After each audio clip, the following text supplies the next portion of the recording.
বাংলার এক প্রত্যন্ত গ্রাম চাঁদপুর। গ্রামটি শান্ত, সবুজে মোড়া, কিন্তু এক জায়গা ছিল যেখানে সন্ধ্যার পর কেউ যেত না, পুরনো পানের ভিটা। লোকমুখে শোনা যেত, সেখানে নাকি ভূতের বসবাস। অনেক বছর আগে সেই ভিটাতে থাকতেন হরিধন সাহা। এক রাতে বজ্রপাতে তার মৃত্যু হয়। তারপর থেকেই পানের ভিটা শুনশান হয়ে যায়। যারা ভুলে সন্ধ্যার পর ওদিক দিয়ে যেত, তারা কেমন যেন অস্পষ্ট কণ্ঠস্বর, চুপি চুপি হাসি আর পাতার শাঁসার শব্দ শুনত। একদিন গ্রামের তরুণ রমেশ বন্ধুদের সাথে বাজি ধরল, আমি আজ রাতেই ভিটার পাশ দিয়ে যাব। সবাই ভয় পেল, কিন্তু রমেশ থামল না।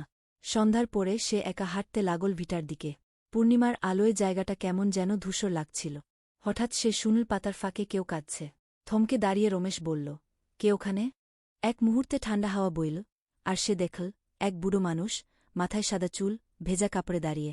চেহারা পরিষ্কার নয়, কিন্তু চোখ দুটো জ্বলছে। পান গাছগুলোকে দেখবে রে ছেলে। একটা ফিসফিসে আওয়াজ ভেসে এল। রমেশ দৌড়ে পালাল।